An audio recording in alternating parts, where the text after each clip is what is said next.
강희신의 오늘의 미국. 트럼프 대통령이 한미 군사훈련을 축소하라고 국방장관에게 지시했습니다.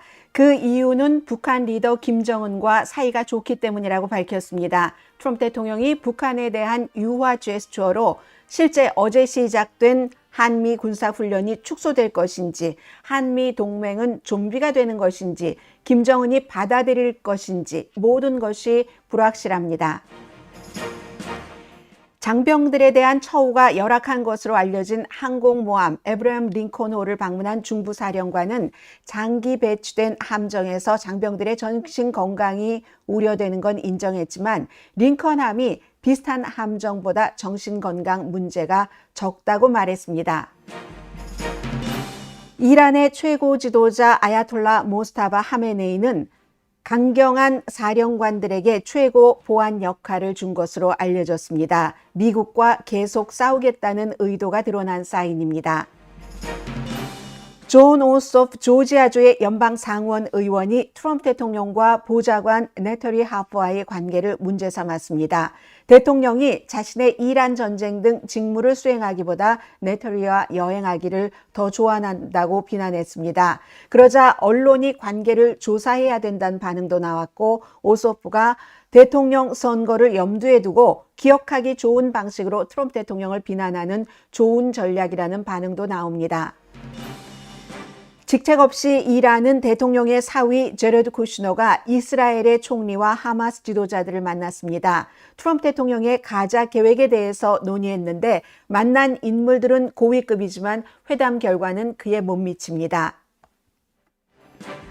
법무장관으로 인준받자마자 토드 블렌치 장관은 인터뷰에서 법무부의 독립성 보장을 거부했습니다. 트럼프 대통령이 단 한 번도 정치적인 적을 기소하라고 요구한 적도 없다고 말했습니다.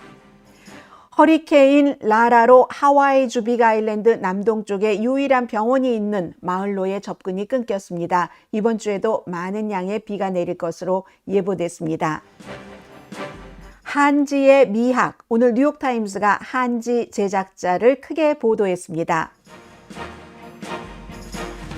여러분 안녕하십니까? 오늘의 미국 강혜신입니다. 자, 먼저 트럼프 대통령의 소셜미디어에 올린 글과 그로 인한 한미 관계, 북한과 미국과의 관계 여러 가지 내용들이 있을 수 있죠. 그 부분부터 전해드리겠습니다. 트럼프 대통령이 보시면은 미국 날짜로 6월 16일 2시 4분에 올린 겁니다. 김정은 북한 국무위원장과의 매우 좋은 관계에 비추어 볼 때 based on my very good한 그런 그 김정은과의 관계로 볼 때 나는 미국이 아주 오래전에 한국과 그 연합 군사 훈련에 참여하기로 한 사실이 마음에 들지 않는다고 썼죠. 이 훈련들이 비용이 많이 들고 그리고 그 비용의 상당 부분은 미국이 부담하고 있다. 괄호 열고 as usual 언제나 그랬듯이 이렇게 얘기를 했습니다. 그리고 이 훈련들이 도널드 J. 트럼프 내가 대통령으로 있는 동안 위협적이지도 않고 또 존중하는 태도를 보여온 한 국가에 대해서 완전히 부적절하고 적대적인 신호를 보낸다. 따라서 지금 훈련을 취소하기에는 이미 늦었다는 점을 고려하면 당연히 시작이 됐으니까요. 피트 헥세스 국방장관, 전쟁 장관에게 훈련을 아주 크게 아주 많은 규모로 축소하라고 지시했다. 그리고 좀 관련이 없는 얘기긴 하지만 최근에 한국 대통령에게 이슬람 공화국의 비핵화에 대해서 우리와 함께 할 뜻이 있는지를 물어봤더니 사양하겠다. No thanks 라고 답을 했다는 거예요. 이 사안에 관심을 가져주셔서 감사합니다. 트럼프 대통령 이렇게 했습니다. 그러자 세계가 이 내용을 보도를 합니다. 그런데 북한, 남북한, 한미 관계에 대해서는 늘 말씀드리지만 뉴욕타임스가 가장 잘 보도를 합니다. 어떤 면은 한국에서 뭐 정권에 따라서 분위기에 따라서 국민 정서에 따라서 얘기하기 어려운 부분까지 뉴욕타임스는 지적을 합니다. 이제 지금부터는 실제로 이게 트럼프 대통령의 제스처라고 보는 사람들이 많아요. 그리고 이재명 대통령도 어쩌면 싫어하지 않을 수도 있다고 보는 사람들도 많아요. 어떻게 될지는 북한의 김정은 위원장에 많이 달려 있지만 일단 기본적으로 지금 이제 보고 계시는 이 사진이 그 캠프 험프리즈에 주둔한 미군 사진을 보고 계시고요. 뉴욕타임스는 트럼프 대통령의 김정은의 이 같은 그 오버처, 그 유화적인 이런 제스처가 한미 동맹에는 부담이 된다고 얘기를 했습니다. 대통령이 군사훈련이 북한에 굉장히 적대적이고 나와는 북한 리더 사이가 좋다. 그렇기 때문에 이걸 축소해야지 된다라고 밝혔는데 이 소제목에 보면은 김정일이 집권한 이후에 북한은 남한에 대해서는 점점 호전적이 됐다. 이제 헤드라인은 나왔어요. 해서 기사를 거의 전해드리겠습니다. 한국군과 미군이 한국에서 매년 실시하는 연합훈련, 지금 이제 어제 시작을 했죠. 어제 시작을 해서 을지 프리덤 쉴드예요. 27일까지 계속됩니다. 자, 이 그 훈련을 축소해라 하고 국방장관에게 어제 시작이 됐는데 지금 오후 2시였잖아요. 미국 시간으로, 동부 시간으로. 그러니까 로스앤젤레스 시간으로는 오늘의 미국 방송이 끝나고 나온 거거든요. 지시를 했다는 거예요. 그런데 한국군과 미국군은 매년 실시하는 이 연합훈련을 어느 때보다도 중요하게 보고 있다고 썼습니다. 왜냐하면 북한이 러시아의 우크라이나 전쟁을 지원하기 위해서 병력을 파기하면서 엄청나게 많은 현대전에 대한 경험을 쌓았기 때문이죠. 드론을 포함을 해서. 그러니까 그만큼 지금 한국으로 볼 때는 좀 어느 정도 위기 상황이 있다는 얘기죠. 그런데 트럼프 대통령은 훈련이 막 시작되자마자 이를 비난을 했고, 이건 워싱턴과 서울 사이에 지난 70년 된 동맹에 또 한 번 타격을 준 겁니다. 최상훈 특파원이 얘기를 하는 겁니다. 트럼프 대통령의 재임 기간 동안에 한국 양국 관계는 이미 관세 문제 때문에 아주 압박이 있었고, 그래서 트럼프 대통령의 거래 중심의 관세, 이 무역, 외교가 한국을 이미 좌절시켰고, 최근에는 사우디아라비아 얘기를 합니다. 트럼프 대통령이 사우디아라비아가 자국 영토에서 핵 연료를 농축할 수 있는 길을 열어주는 듯한 모습을 보였어요. 일정 부분. 그럼 이건 한국이 오랫동안 요구해왔던 사안이다. 이렇게 얘기를 하죠. 자, 사진을 싣고 있는데 이 사진이 5월 달이었습니다. 모스크바에서 열린 그 열병식에서 행진하는 북한 군인들입니다. 김정은 위원장은 러시아와도 상호 방호 조약을 지금 맺었잖아요. 그래서 최근에 몇 년 동안 북한이 핵무기를 확장했을 뿐만이 아니라 한국에 사용하겠다고 거듭 위협을 해왔습니다. 그리고 북한은 한국을 지금 가장 적대적인 국가로 규정을 했어요. 가장 적대적인 적이다. 그렇게 하면서 러시아의 우크라이나 전쟁을 지원하기 위해서 병력과 무기를 보냈습니다. 그리고 트럼프 대통령이 한미 을지 훈련, 프리 쉴드 이거 돈도 많이 들고 이렇게 말한 때가 북한이 유엔이 금지한 탄도미사일 발사를 실시한 얼마 전이었잖아요. 그 이후에 미국 대통령의 이 같은 소셜미디어 글입니다. 북한을 위협적이지도 않고 미국을 나를 존중하는 국가로 묘사를 하면서 김정은과의 관계를 또다시 자랑을 했습니다. 자, 11일 동안 진행되는 이번 훈련은 지난해와 비슷해요. 한 18,000명이 참여를 하죠. 만약에 실제로 대통령의 말, 이거 대폭 축소해라 하는 게 이행이 된다면 이건 트럼프 대통령의 두 번째 임기 중에 북한을 향해서 공개적으로 알려진 가장 구체적인 좀 잘해보자, 대화해볼래? 이런 제스처가 될 것이라고 얘기를 합니다. 다만 중요한 건 김정은 위원장이 이걸 받아들일지는 불분명하다는 거죠. 트럼프 대통령은 정치, 경력 전반에 걸쳐서 항상 한미동맹을 미국 사람들에게는 불리한 거래로 얘기를 해왔습니다. 주한미군, 서울이 공정한 목 내지 않는다고 많이 비난을 했었고요. 그래서 첫 번째 임기 때도 중요한 훈련을 일방적으로 취소한 적도 있었어요. 그때는 축소한 적도 여러 번 있었고 너무 돈이 많이 들고 이건 북한에 대한 도발이다 라고 트럼프 대통령이 얘기를 임기 1기 때도 해왔는데 그게 바로 북한이 하는 얘기입니다. 며칠 전에도 이 같은 그 을지 그 프리덤 쉴드 훈련이 있기 전에 북한이 이건 도발이다라고 얘기를 했잖아요. 트럼프 대통령이 북한이 하는 똑같은 이런 말을 하고 있는데 이 같은 양보가 김정은과 세 차례 지난 임기 1기 때는 회담을 하게 하는데 도움이 되긴 했어요. 그렇지만 상기시켜 줍니다. 그렇다고 북한의 핵무기 개발 야망을 되돌려 놓지는 못했다라는 거죠. 그 이후에 이제 백악관에 복귀를 한 트럼프 대통령이에요. 개인적으로 외교를 다시 시작하고 싶다는 신호를 조금씩 보이기는 했죠. 그리고 지금 이거 축소하라고 전쟁 장관에게 지시를 했어 라고 이것을 얘기하기 하루 전에 24시간 좀 안 됐어요. 이건 이제 토요일에 대통령이 딱 김정은 위원장과 세 번째 만남인가요? 판문점에서의 이 만남에 관한 사진을 쫙 실었습니다. 나는 김정은과 아주 잘 지낸다. 그 설명서에는 그렇게 썼어요. 이 아주 김정은과 나는 잘 지내고 있다. 이제 이런 여러 가지 사진을 좀 줄여보겠습니다. 그런 얘기를 하면서 여러 명의 전문가와 인터뷰를 하는데 아시아 소사이어티의 정책연구소의 부소장인 엠마 챈렛 에이버리, 이분은 트럼프 대통령이 북한을 위협적이지 않고 존중하는 나라라고 묘사한 것은 북한 정권이 꾸준하게 미사일 핵 그 힘을 향상을 시키고 우크라이나 전쟁 지원을 했잖아요. 그런 모습을 지켜봐온 동맹국으로서는 너무나 걱정되는 일이라고 얘기를 합니다. 자, 그래서 이제 을지 프리덤 쉴드 이것은 이러한 환경 변화에 맞게 이번에 설계가 됐다는 겁니다. 그 이전까지는 북한이 무슨 러시아가 우크라이나를 침공한 일도 없었고 그래서 실제로 보이고 본인들도 실전 경험을 쌓는 이런 일이 없었는데 이번에는 그런 변화에 대응하도록 설계됐다는 거잖아요. 그래서 지금 미 8군의 그 조셉 그 힐버트 사령관이 이 훈련이 너무 중요하다. 제1도련선이요. 여기에 핵심 지형을 확보할 수 있는 능력까지 이게 제1도련선이 태평양에 걸쳐서 섬들이 쫙 있는 거 이어진 거잖아요.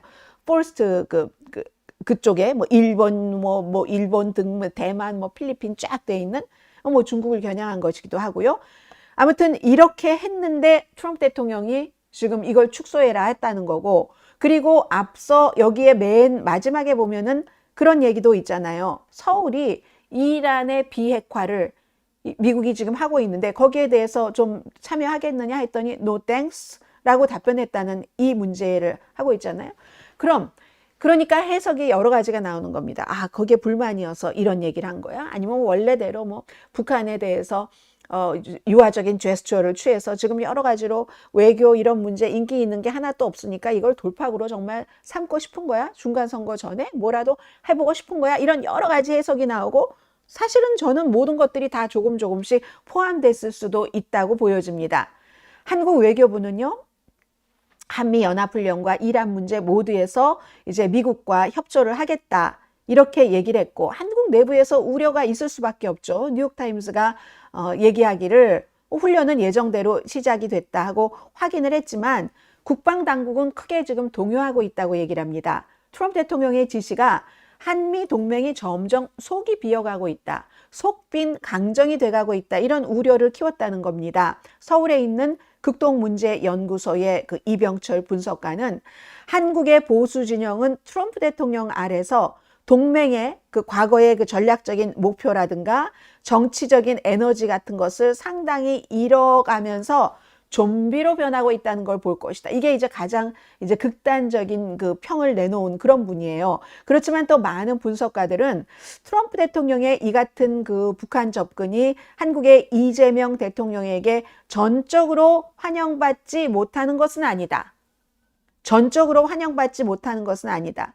왜 월요일에 이재명 대통령이 발표한 것도 있고 하니까 그렇죠. 트럼프 대통령과 김정은 사이에 어떤 그 친분이 있으니까 의미 있는 대화를 좀 촉진하길 바란다. 이런 것 했잖아요. 그러니까 이게 대통령의 그 김정은과 뭐를 해서 잘 풀어보도록 하는 그런 이제 그 제스처로 본다는 얘기를 하고 있죠.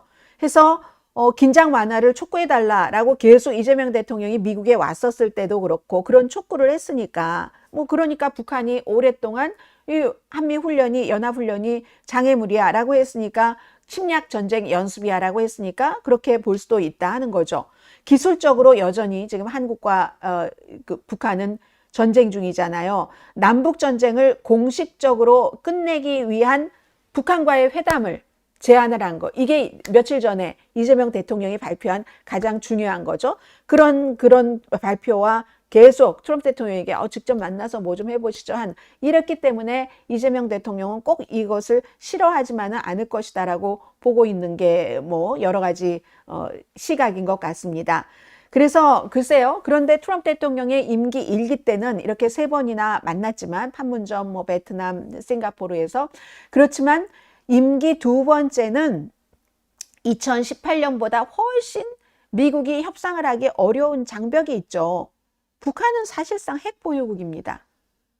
그 당시에도 핵보유국을 인정을 하고 서로 뭐 무기 감축 이런 식으로 회담을 해야지 된다는 게 북한의 뜻이었는데 지금 게다 대고 플러스 모스크바 뿐이에요. 우크라이나 전쟁 도와준다고 모스크바와 무슨 뭐 북한이 뭐 상호 무슨 조약을 체결하고 하니까 중국의 시진핑도 서로 만나고 뭔가 그전에는 너무 어리고 뭐 별로 마땅치 않아 하는 것처럼 세계의 그 외교 전문가들에게는 그렇게 보였는데 그게 싹 가려졌잖아요. 경쟁을 하듯이 마치 러시아와 모스크바와 베이징으로부터 여러 가지 생명선을 받고 있습니다. 경제적으로도 그렇고 지금 외교적인 영향력도 그렇고 그러니까 협상력이 미국으로선 더 힘들어진 거죠. 김정은은 트럼프 대통령에게 대해서 좋은 우리가 기억을 갖고 있다 이런 얘기해요. 김정은도. 그렇지만 미국이 비핵화 요구를 포기할 때 그때만 대화를 계속할 것이다. 미국과. 이게 지금까지의 북한의 입장이거든요. 그래서 일단 트럼프 대통령이 공은 던졌어요. 그리고 오늘 이제 한미 프리 을지 쉴드 그게 이제 이틀째니까 훈련 이틀째니까 여기서 어떻게 정말 실제로 축소가 될지 축소가 되지 않을지 모르겠어요. 축소가 만약에 안 된다면 왜냐하면 훈련을 할 때 이게 또 무슨 뭐 여러 나라와 다 연관이 돼 있고 하니까 그런 전혀 협조 없이 갑자기 대폭 트럼프 대통령이 소셜미디어에 쓴 것처럼 축소가 가능한지도 모르겠고 전혀 만약에 축소가 되지 않는다면 이건 그냥 해본 말이잖아요. 북한이 뭐 거기에 대해서 콧방귀나 끼겠어요? 아무 콧방귀도 끼지 않죠. 지금 이것은 이 정도입니다.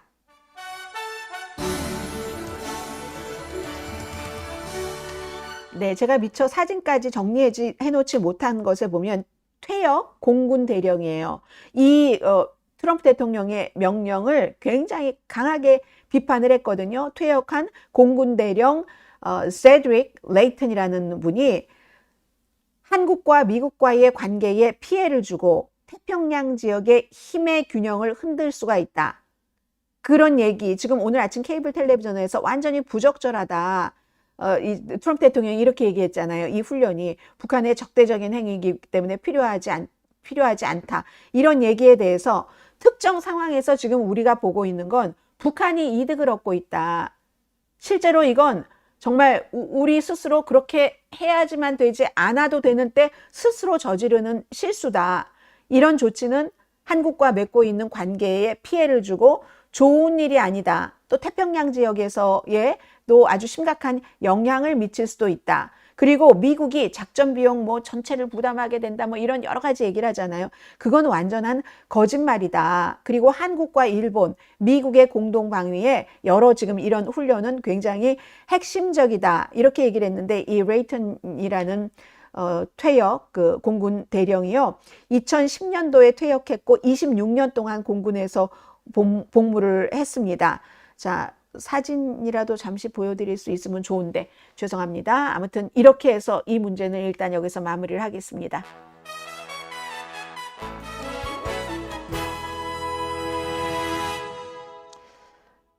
여러 가지가 변하고 있는 것은 분명한 것 같습니다.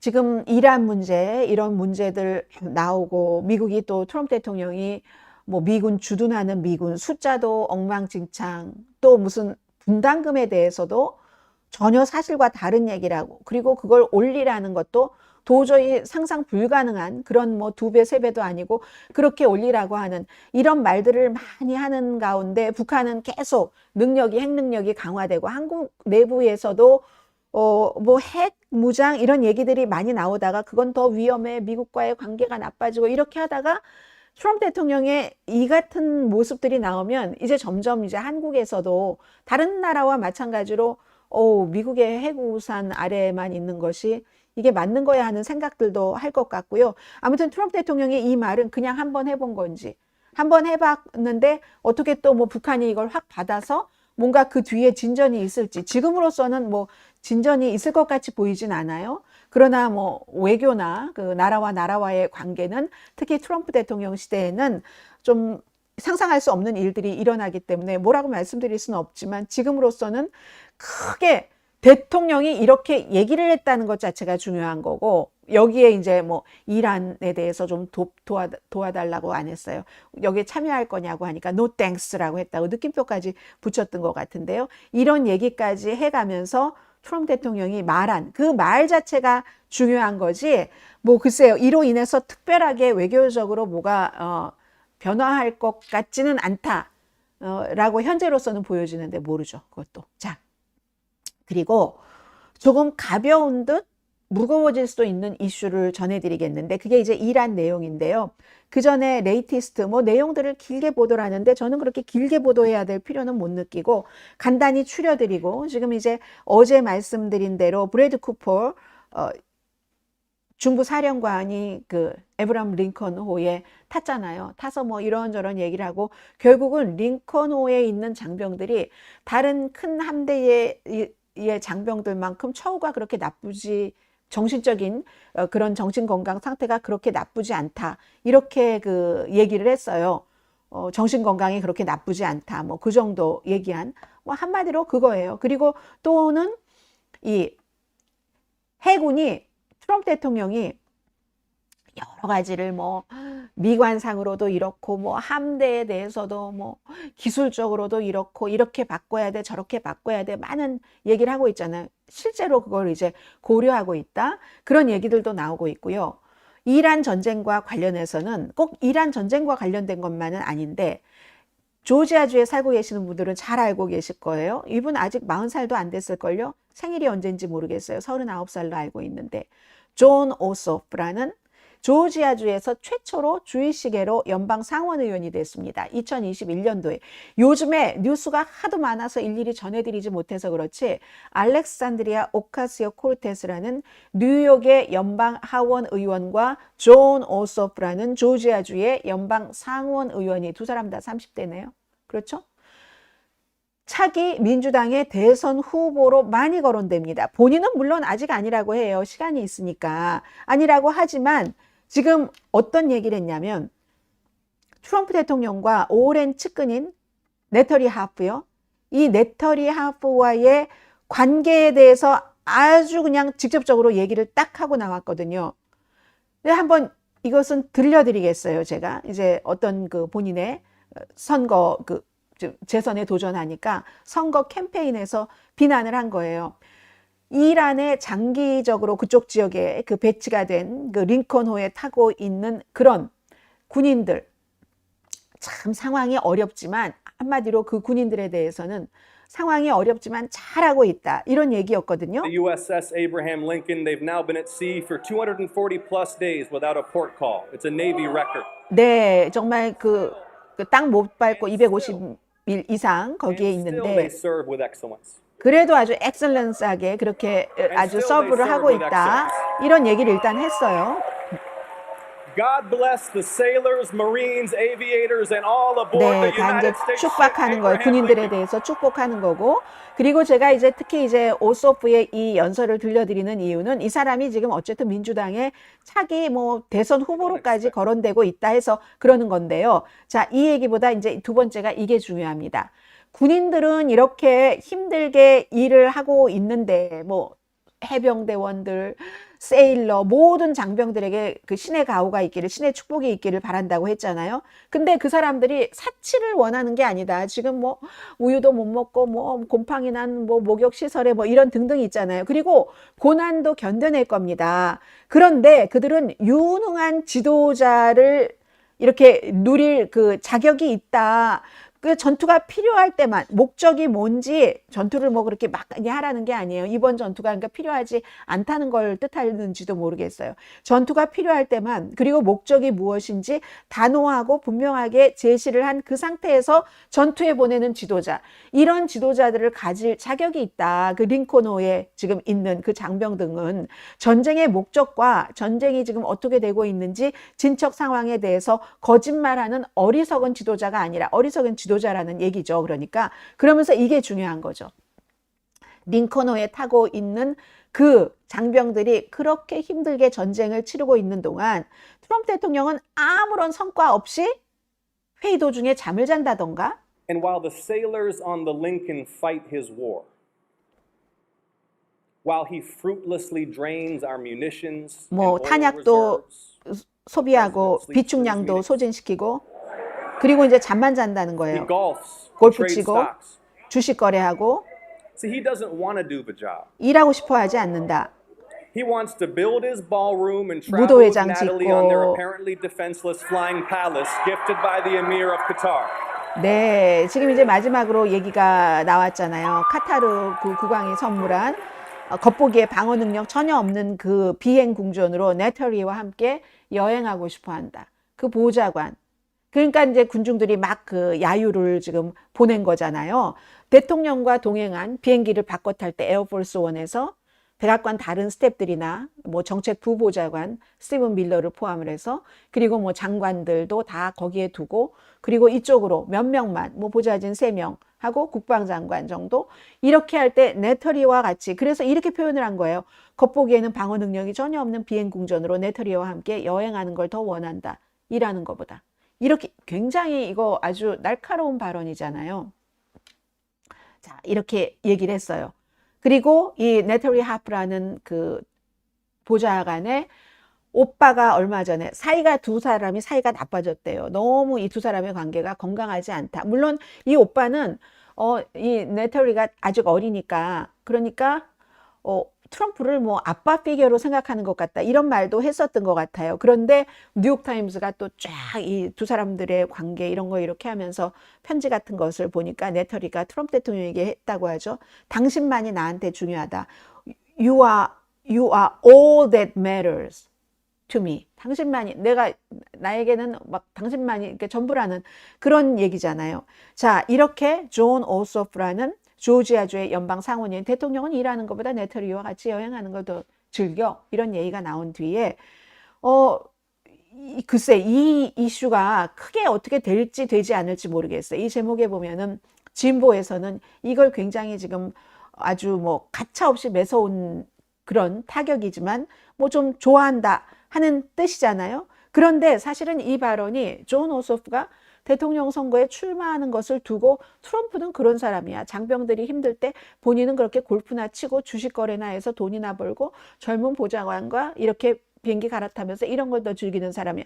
이것만큼 더 확실하게 각인시킬 수 있는 게 어디 있는가, 그런 얘기를 하는 거예요. 그래서 이제 많은 사람들이 그 같은 발언에 대해서 이분은 뭐 언론사들이 이 문제를 뭐 조사할지 뭐 이런, 이 사람은 그렇게 얘기하네요. 정말 트럼프가 엄청나게 화날 거다. 그러면서 민주당의 이 사람이 이런 말을 하는 마지막 사람이 되지는 않을 것 같다. 뭐 그런 얘기잖아요. 그리고 이 두 번째 사람도 오소프가 정말 이 루머에 대해서, 나타리 하프와의 루머에 대해서 윙크를 하는 셈인데 스텝 이상이다 하는, 지금부터의 문제는 이걸 정말로 사실을 그 언론사들이 캐낼 것인가. 지금 이제 이렇게 보는 사람들도 많고요. 근데 더 중요한 건 영리한 전략이다라고 보는 사람들이 많은 것 같아요. 유권자들이 너무 기억하기가 쉬운 그 한두 마디다 이런 거잖아요. 본인은 아무튼 대통령 선거에 관심 없다고 하지만 이 존 오소프라는 조지아주의 연방 그 상원 의원이 트럼프 대통령과 이 네터리 그 하프라는 그 보좌관과의 관계를 제일 처음 공개적으로 얘기한 사람이 됐습니다. 자, 그리고 이제 정말 중요한 것은 이 점이죠. 미국과 이란과의 전쟁이 어떻게 되느냐. 이거요, 뭐 4월 17일이었죠. 60일 휴전기간 끝났습니다. 끝났어요. 끝날 때쯤 되니까 미국에선 트럼프 대통령은 이거는 탄약보다는 경제적인 압박이야, 이쪽으로 바꿨죠. 그리고 나서 이 내용은 지금 이란의 최고 지도자가 아야톨라 모스타바 하메네이가 어떤 사람들을 중요 직책에 낳는가 하는 것을 전하고 있습니다. 미국과 싸우겠다 하는 의도가 드러난 그런 그 사안이죠. 그리고 그렇게 강경파를 둔 것은 미국과의 싸운다뿐만이 아니라 이란 내부에서도 굉장히 강하게 뭐 국내에서도 충돌이 있을 때는 거기에 강압적으로 그거를 대응을 하겠다 하는 거죠. 국내에서는 반대파 잠재우고 그리고 미국과는 전시태세를 유지하겠다는 겁니다. 지금 6개월, 거의 6개월 됐잖아요. 숨어 있어요. 이란의 최고 지도자 모스타바 하메네이 아야톨라는 한 사람만 보여드리겠습니다. 저도 모르는 사람이고 언론에선 열심히 취재를 해서 중동 전문 기자들이야 어느 정도 알고 있겠지만 여기저기에 굉장히 강성들을 심어놨다. 최고 안보 그 보직에 그랬다는 거거든요. 이게 이제 단서가 되는 거예요. 미국으로서는 이 인선 개편이 새로운 전시 체제다. 미국과 이젠 기약 없는 대결이잖아요. 말씀드린 것처럼 뉴 노멀 뭐 또 회담한다고 했다가 아니라고 했다가 이게 그냥 지지부진하게 기약 없는 대결에 대비를 하고 이 분쟁으로 경제적인 얼마나 그 타격을 입고 있어요. 이 내부를 억압으로 잠재우기 위한 거다 하는 거잖아요. 테란은 지금 어느 협상에도 호르무즈를 우리가 쥐지 않으면 그 협상에 우리는 합의를 할 수가 없어 하는 그런 입장을 지금 하고 있어서 사실은 이 교착은 뉴노멀로 지지부진 갈 수도 있지만 언제든지 또 확 불이 붙을 수도 있는 전면전으로 번질 수도 있는 그런 거예요. 그래서 이 한 사람은 이 사람입니다. 이 사람은 성직자이고 뭐 이란 사람들 거의 성직자가 많지만 성직자고 중요한 일을 하는 사람, 전직 정보기관 수장인 호세인 타에브, T-A-E-B, 타에브라는 사람인데 이 사람을 시위 진압에 자주 동원되잖아요. 준 군사 조직망인 그 유명한 그 바시즈 를 지휘하도록 발탁이 됐답니다. 그래서 발탁된 사람들을 보면은 이란 사람들에게는 낯선 게 아닌데 더군다나 그 하메네이가 어렸을 때 무슨 이 이란 혁명군 그 수비대에서 같이 일했고 뭐 전쟁도 갔고 했잖아요. 그때 알았던 사람, 그때도 이제 같이 있었던 사람이에요. 그래서 이제 이 사람뿐만이 아니라 대부분이 79년도 그 호메이니 첫 번째 그 호메이니 이란 혁명이 있었을 때 그때 지휘관으로 일했었던 사람들을 지금 그러니까 올드맨들을 다시 데리고 온 거예요. 그리고 이제 뭐 그런 자신의 대대에 있었대요. 이 사람도 하메네이의 대대에 있었던 그런 사람이다. 그런 것을 이제 알 수 있는 거고 이란은 전쟁을 끝내기 위해서 협상을 할 뜻은 있다고 얘기를 합니다. 계속. 그렇지만 미국의 압박에 의해서 이란이 원치 않는 방식의 임시 합의를 받아들이기는 지금 원하지 않아요. 그런 임시 합의를 하는 것보다는 그냥 차라리 싸우겠다. 지금 이렇게 보고 있고 결국은 모든 것들은 시간이잖아요. 미국은 경제 압박하면 어쩌겠어. 미국은 미국식대로 생각을 하는 거예요. 경제적으로 압박하면 못 견딘다. 국민들이 들고 일어나고. 아니죠. 국민을 그러니까 억압하는 사람들을 무시무시하게 억압하는 사람을 뒀다는 거고. 테라는 네가 더 못 견디지. 너는 전쟁 캘린더 보여주면서 전쟁 뭐 11월 초잖아. 우리는 그때까지는 괜찮아. 해서 이제 이런 전략을 택하는 것 같다. 그래서 이 뉴욕타임스는 이렇게 분석을 하던데요. 모스타바는 아버지가 미국과 이스라엘에 의해서 암살당한 아버지는 좀 피해봤잖아요. 이렇게 미국과 막 대결하는 거 피하기도 하고 했는데 근데 이 아들은 미국과 대결을 아버지는 피했는데 감수할 의지가 있다는 걸 지금 보여준다는 거죠. 글쎄요. 그렇지만 이란 사회가 또 모르죠. 이란 사회가 그것을 억압하니까 할 수 없이 누르고 있을지 아니면 억압의 강도를 잘 조절을 해야지 되는데, 나쁜 뜻으로 말씀드리는 거예요. 잘 조절을 해야 되는데 강도를 조절하지 않아서 조금 너무 심하게 갔다 하면 이판사판 다 죽을 판인데 뭐 하고 국민들이 일어나서 이 같은 지금 여러 가지 그 정책이라고 할까요? 계산이 틀려질 수도 있고. 그러나 분명한 건 이란이 지금 만만치 않게 미국의 그냥 얼굴을 빳빳이 치켜들고 있다 하는 것 전해드립니다.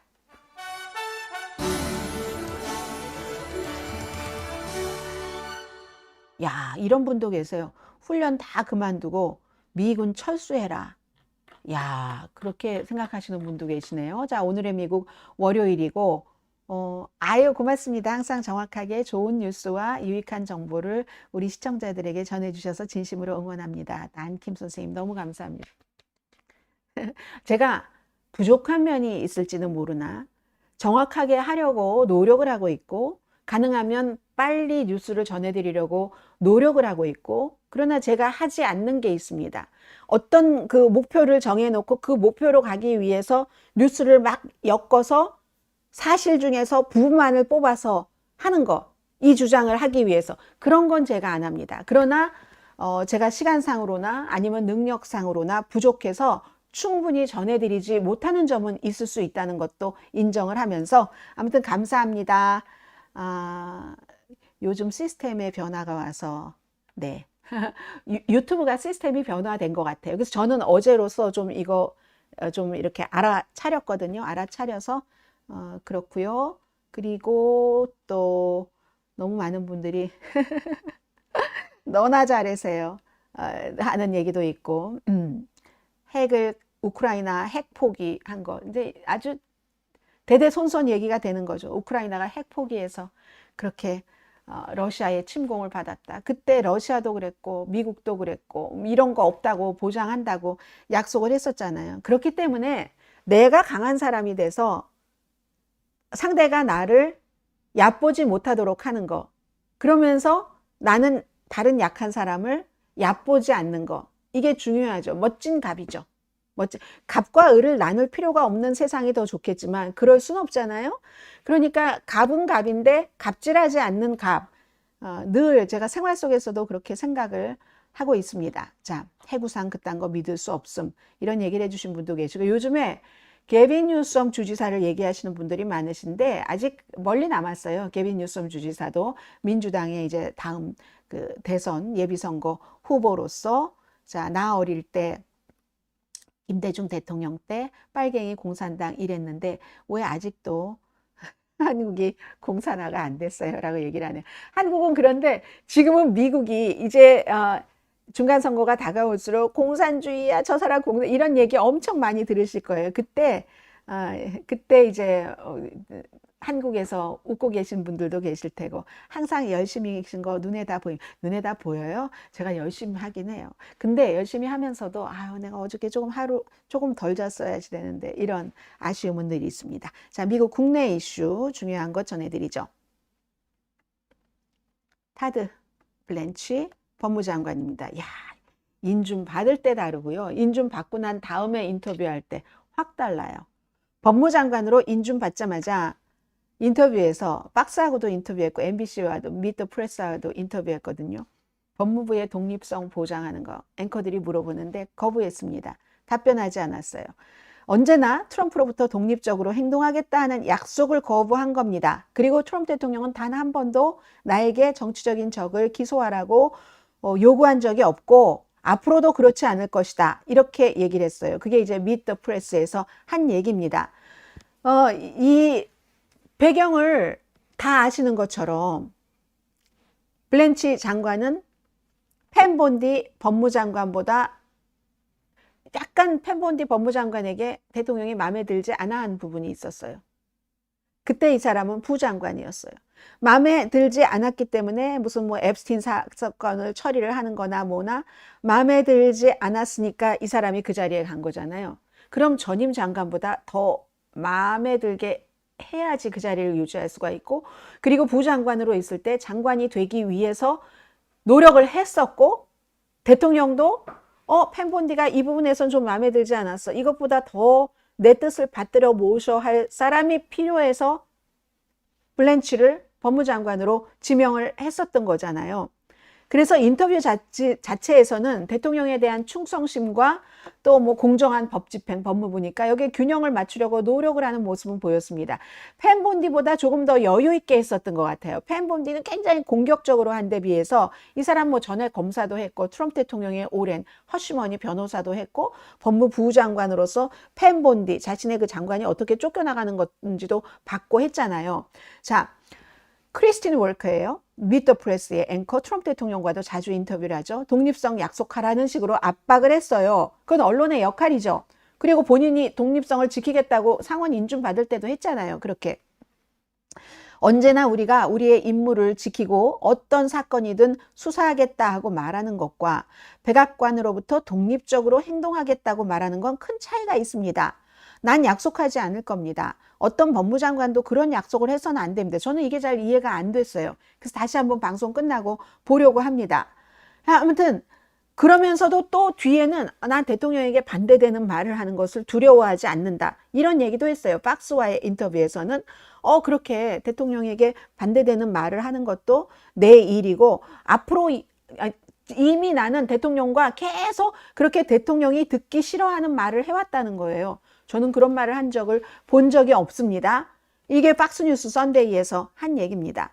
그리고 또 MBC에 대통령이 이렇게 법무부에 뭐 누구 기소해라 뭐 많잖아요. FBI 전 국장 등등. 그리고 무슨 뭐 연방준비제도 이사라든가 여러 사람들 그런 사람들을 등등 이런 얘기는 굉장히 부풀려진 거다. 백악관이 법무부의 여러 가지 뭐 기소 등에 개입을 했다는 것이 대통령이 아침에 일어나서 나한테 전화를 걸어서 뭐 타드, 뭐 X 아니면 Y를 기소해 이렇게 말한다는 터무니없는 거짓된 서사라고 얘기를 했어요. 대통령 그렇게 하지 않습니다. 한 번도 그렇게 한 적이 없어요. 앞으로도 그렇게 하지 않을 겁니다. 이 말이 맞아요? 트럼프 대통령은 지난해 9월 달에 펜 본디, 그 당시에 법무장관이었어요. 를 겨냥한 소셜미디어에서 여러 정치적인 적을 지금 당장 기소하라고 요구를 했어요. 그런데도 법무장관도 하려고 해보다가 이건 어디서 막히고 어디서 막혀서 안 되고 실제로 기소를 했다가 그게 또 법원에서 다 없어지고 하는 케이스가 많이 있었잖아요. 결국 9월 달에 뭐 이렇게 했다가 4월 달에 경질했어요. 펜 본디를. 트럼프 대통령이 범죄자라고 지목한 인물들에 대해서 근거가 없는 상태에서도 기소를 하라고 했는데 펜 본디가 너무 느려. 저런 거 하는 게 너무 느려. 하면서 그게 해임의 이유의 일부이기도 했거든요. 물론 앱스틴 사건 여기에 대해서 금방 또 의회에 나가서 불려나가서 또 증언을 하게 됐으니까 이런 것도 있지만 그렇게 하고 나서 이 사람을 한 겁니다. 그 자리를 블랜치가 그 자리를 채우기 위해서 승진을 한 거죠. 50대 49로 간신히 지금 인준을 받았어요. 인준 받기 전에 모두 한다 하더니 지금 당장 제일 중요한 법무부의 독립에 대해서 확실하게 약속을 하지 않은 거죠. 자, 그렇지만 또 그 얘기는 했어요. 18억 달러 그 비자금 있잖아요. 트럼프 대통령을 지지하는 사람들에게 그 사람들이 정부로부터 뭐 부당함을 당했다 하면 보상금으로 줄 수 있다는 거. 이거 절대로 안 하겠다 하고 얘기를 하고 인준 받았잖아요. 그것도 구속력은 없다고 하더군요. 어떠한 구속력은 없다고 하는데 그 얘기는 어제 인터뷰에서 그렇게 하겠다 하면서도 역시 그 사람들은 보상을 다른 방법으로도 청구할 수 있다. 이렇게 얘기를 했어요. 그리고 트럼프 대통령과 금요일이었었던가요? 뉴욕의 그 선거에 출마하는 주지사 선거에 출마한 이 브루스 블레이크맨 함께 그 롱아일랜드에서 이렇게 쫙 그 선거 유세도 했거든요. 거기서는 또 법무부에서는 누군가 어떤 방식으로든 연방 법집행관에게 부적절하게 어떤 행위를 하면은 최대한의 범위에서 법이 허용하는 한 그를 기소할 것이다. 이렇게 강한 얘기를 했습니다. 아무튼. 그리고 뭐 또 이런 얘기도 했어요. 대통령은 누구든지 사면할 수 있는 권한이 있다. 이거는 또 맞는 얘기기도 하고요. 헌법상 권한이 있다. 이런 얘기 해서 이 법무장관이 대통령과는 완전히 어떤 거리를 두기를 하겠다. 뭐 이런 것은 기대하지 마시라 말씀을 드리고 두 가지 이슈가 남았네요. 이 이슈는 너무너무 많은 매체가 너무너무 정성스럽게 길게 보도를 했는데 저는 이게 내용이 있나 싶거든요. 자, 비공식 중동 특사예요. 이 사람 자리를 주지 않습니다. 자리를 주면 뭐 사업하는데 여러 가지가 어려워져서 그러는 점도 없지 않아 있는 것 같아요. 그러나 특사라는 특사는 다 하고 있어요. 그래서 비공식 중동 특사라고 저는 불렀습니다. 왜냐하면 특사가 따로 있잖아요. 스티브 위트컵. 근데 이번에는 왜 특사도 안 가고 사위가 혼자 하마스를 만나고 그 네타냐후를 만나고 했는지 그건 잘 모르겠어요. 하마스 지도자들을 먼저 만났고 네타냐후를 만났는데 트럼프 대통령의 가자 계획에 대해서 논의를 했다는 거거든요. 지금 트럼프 대통령이 주도하고 있는 가자지구 평화안, 뭐 국가도 이름도 참 들으면 알 수 없는 그런 국가들이 거의 대부분인 그런 국가들이 있는 그 평화위원회에서 하마스에게 뭐 무기 내려놔라 이런 거 이렇게 하기로 했는데 우선 이스라엘이 거부를 해버렸잖아요. 하마스와 이스라엘이 목적이 다른데 그런데도 이것을 계속 유지해 나가기 위해서 사위를 보낸 겁니다. 보내서 사위가 만났어요. 이스라엘 그 네타냐후는 15개 한 그 평화 계획을 거부를 했고요. 그리고 나서 거기서 무슨 이 평화위원회에 토니 블레어 전 영국 총리 이런 사람 있잖아요. 이런 사람들과 같이 또 다른 나라의 대통령도 만났는데 어느 나라의 대통령이든가요? 다른 나라의 대통령도 이집트 대통령이네요. 압델 그 파타 엘시시 대통령도 만났어요. 만났는데 만나서 뭐 내용이 긴데 그래서 뭘 하겠다는 건지 잘 모르겠어요. 하마스 입장은 여전히 무기를 이스라엘이 철군하는 거 보면서 단계별로 이렇게 해서 보관시키겠다. 이스라엘은 무기를 다 한꺼번에 다 파기하기 전에는 우리는 철군 시작 안 해. 그럴 수밖에 없죠. 네타냐후는 지금 아주 굉장히 우파, 극우에서는 이스라엘에서 뭐라고들 얘기하냐면 즉각적인 위협이 되는 사람뿐만이 아니라 가자에는 살 가치가 없는 사람들이 있대요.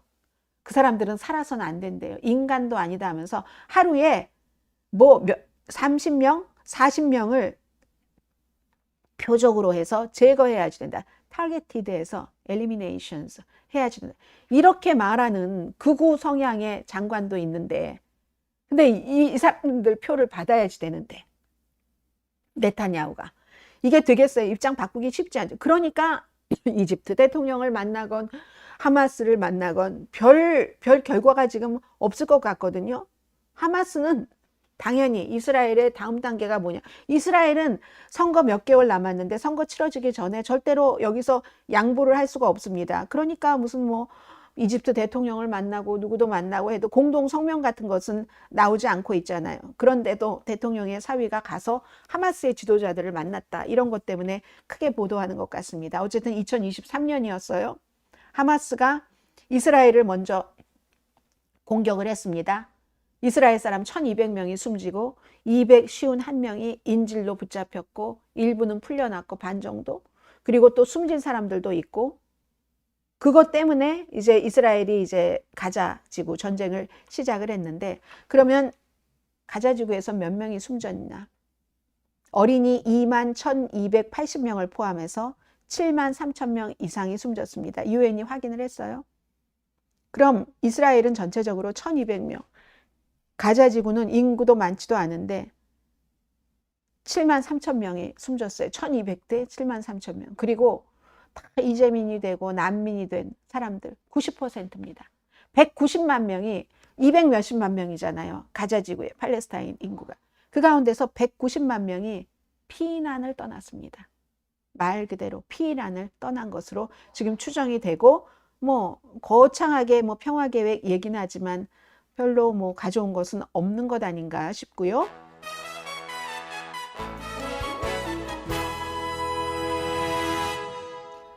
네, 그 사이에 후원을 해주셨어요. 장 선생님 처음 뵙는 것 같은데요? 아닌데요. 근데 또 이렇게 아이콘 보니까 뵌 것 같기도 하고 장 선생님 4744 선생님 너무 고맙습니다. 주황색이네요.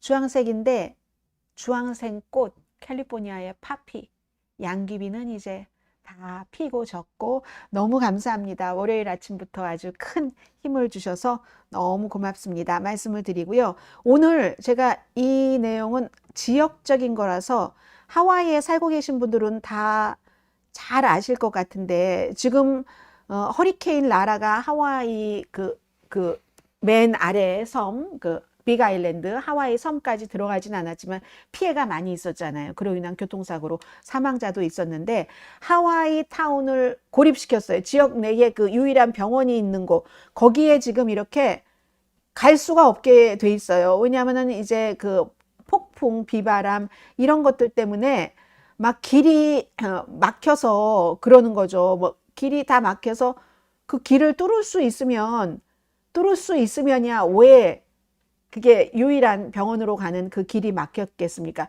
그 정도고요. 지금 하와이는 어떤가요? 선생님 하와이에 살고 계시는 분, 정하신 선생님이 하와이에 살고 계시지 않으세요? 맞죠, 정하신 선생님? 어떠세요? 물론 이쪽 빅 아일랜드 쪽이 아니라 저쪽 호노룰루 쪽 북쪽에 살고 계실 것으로 생각은 됩니다만은 1,800명 주민이 거주하는 파할라라는 이곳이 홍수로 이제 다리가 다 물에 잠겨서 나머지 지역과 이제 단절된 거예요. 완전히 지금. 그랬다고 하고 중요한 것은 지역마다 지금 조금 다를 텐데 나무들로 이렇게 막 다 뭐 개울 같은데 뭐 프리웨이 이거는 지금 도로잖아요. 도로도 이렇게 그 막혀 있고 환자를 이송하는데도 조금 힘들고 전기 끊긴 데 많고 공항도 지금 차질이 있잖아요. 그러니까 이번 주에도 계속 비가 내린다고 하니까 휴대폰 배터리를 막 아껴 쓰면서 정전된 곳이 많으니까 텍스트를 통해서 내가 자란 고향이 찢겨져서 너무 마음이 아픕니다. 그리고 얼음이 없어서 음식이 상할까봐 걱정된다는 분들도 계시고요. 지금 조시 그린 주지사가 연방정부에 어떤 도움을 지금 요청해 놓은 그런 그 상태입니다. 하와이에 살고 계신 분, 어젯밤에도 물이 끊긴 지역, 전기가 끊긴 지역 많이 있잖아요. 이럴 때를 대비해서 항상 집에 이렇게 생수도 있어야지 되고 배터리도 있어야지 되고 그리고 바깥이 너무 껌껌해지는 걸 원치 않으시는 분들은 요즘 굉장히 싼 낮에 이제 태양으로 이렇게 충전이 돼서 밤에 뭔가가 접근을 한다 하면 확 불 켜지는 이런 것들 많거든요. 클립식으로 딱 끼워 넣기만 하면 비싸지도 않아요. 뭐 4개에 뭐 몇십 불 하지도 않고 하는 그런 것들도 좀 준비를 해 놓으시고 그런 건 이제 태양열만 있으면 되니까 이런 때를 대비해서 지금 하와이에 살고 계신 분들 다 그쪽 지역에서 안전한 그 대책 같은 것들 여러분들 세우시는 것 하시리라고 믿고요. 자, 오늘 마지막 뉴스는 뉴스라기보다 제가 이거 다른 뉴스를 점검을 하느라고 뭐 위험과 연관된 게 아니기 때문에 많이 보진 못했는데 지금 이 뉴욕타임스거든요. 고대 한지예요. 한지를 공예의 예술에서 한지를 만드는 에이밀이라는 분이에요. 미국에서 태어나서 오하이오에서 태어나서 뉴욕에서 자랐다는 것 같아요. 그리고 한국에 가서 공부도 하고 한지 공부도 하고 했는데 이 한지라는 게 그 멜버리니까 뽕나무로 만드는 건데 이분이 얘기를 하는 게 모든 단계가 중요하다. 그리고 식물은요, 다 플랜트는 종이가 되고 싶어 해요. 식물은. 그게 인간과 플랜트가 파트너가 돼서 할 일이에요. 이게 한지에 대해서 이분이 이렇게 얘기를 하거든요. 그럼 한지 공예도 많잖아요. 이렇게 한복을 한지로 만들기도 하고 하는데 그 장면을 조금 보여드릴까요? 어떻게 하냐면 뽕나무에서 뭐를 어떻게 해서 하는 아마 그 조금 연관이 있으신 분들은 쉽게 이해를 하시리라고 되는데 이렇게 보세요, 여러분. 종이를 이렇게 두드리는 그 과정이거든요. 뭐를 이렇게 치는 우리 음식할 때도 많이 하고 하는 그런 과정을 거쳐서 자, 이렇게 이제 또 공장처럼 뭐를 이렇게 저렇게 해서 하는데 처음에 이분이 한국 그 농촌에 공장에 가서 전통 이런 그 수제종이 한지를 공부할 때 그 나이 많이 드신 분들이 하시잖아요. 그러니까 이 미국에서 온 젊은 그리고 그 당시에 이제 결혼도 하지 않았고 그때 뭐 30살이라고 했던가요. 지금은 이제 40살 넘었어요. 견습생으로 받아주지 않았는데도 본인은 한지를 만들어야지 되겠다 하는 목표가 너무 뚜렷하기 때문에 했다는 거예요. 오하이오주에 지금 살고 계시네요. 뉴욕에서 그 자랐고 근데 자라면서 너 일본 사람이야? 중국 사람이야? 막 이런 말을 많이 들었고 굉장히 압도적인 수치심 같은 것을 많이 느꼈다고 얘기를 하거든요.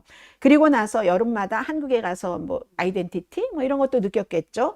그리고 19살에 언어 같은 것도 뭐 배우고 뭐 이렇게 저렇게 하고 뭐 이랬고 시카고에서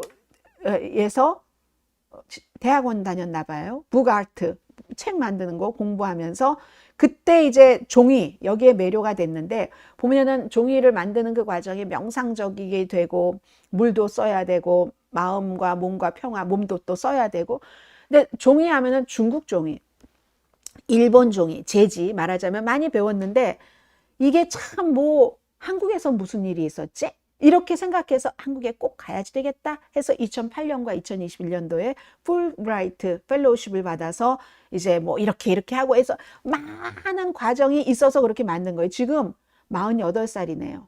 종이, 뽕나무 이거 한지를 만들고 기록하고 또 가르치기도 하고 경력을 지금 다 바친 거예요. 그래서 한국인들은 집에서 무슨 단열재라든가 뭐 바닥, 벽지, 변기 같은 가정용품에도 사용한다고 하는데 제가 이 정도만 한 거예요. 모든 한지를 만들 때 이분이 잘 만들려면 모든 단계가 중요하다고 얘기를 해요. 그리고 이제 얼굴을 보여드릴까요? 얼굴 보시긴 하지만 식물은 종이가 되고 싶어 한다.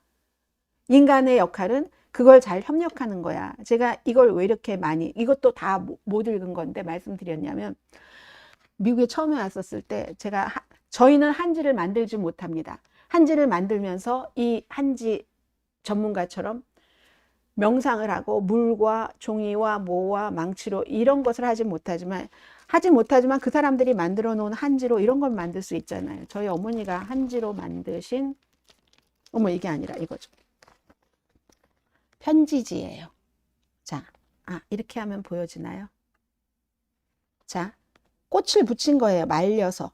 코스모스도 보이시죠? 무슨 뭐 데이지 같은 것도 보이고 이건 하늘색이고 그리고 이건 핑크색이에요.